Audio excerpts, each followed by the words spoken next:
Hello, আমি মোনা। আজ বানাবো আমার প্রিয় একটা জিনিস, সেটা হচ্ছে ইলিশ মাছ ভাপা। তার জন্য না ইলিশ মাছের টুকরোগুলো আমি কেটে নুন হলুদ মাখিয়ে রেখে দিয়েছিলাম। তো যখন আমি রান্নাটা করছি তখন এই ম্যারিনেট করা নুন হলুদ মাখানো ইলিশ মাছের টুকরোটা নিয়ে নিলাম। আর আমি একটা পেস্ট করে নিয়েছিলাম। এটার মধ্যে রয়েছে কাঁচা লঙ্কা, নর্মাল সর্ষে, কালো সর্ষেই দিয়েছি, বেশ ঝাঁঝ হয়, তোমরা সাদা সর্ষেও মিশিয়ে নিতে পারো।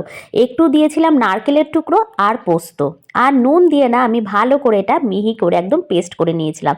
তারপর পুরো মিক্সার বাটিটা ধোয়া জলও কিন্তু আমি এর মধ্যে দিয়ে দেব, কারণ এটা না ভাপে বসলে একটুখানি কিন্তু টেনে টেনে শুকনো শুকনো হয়ে যাবে, তার জন্য একটু জলটা দিয়েই এটা বসানো উচিত।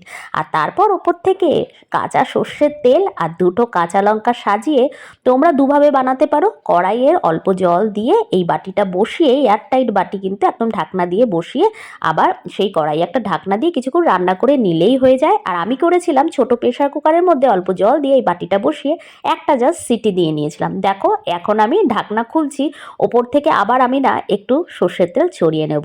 এটা না বেশ ঝাঁঝ ঝাঁঝ কিন্তু ভালো লাগে। এই দিয়েই তো আমার এক থালা ভাত খাওয়া হয়ে যায়। এটা হলে আমার এর সাথে আর কিচ্ছু লাগে না। তোমরাও বানিয়ে খেয়ে দেখো বন্ধুরা। টাটা।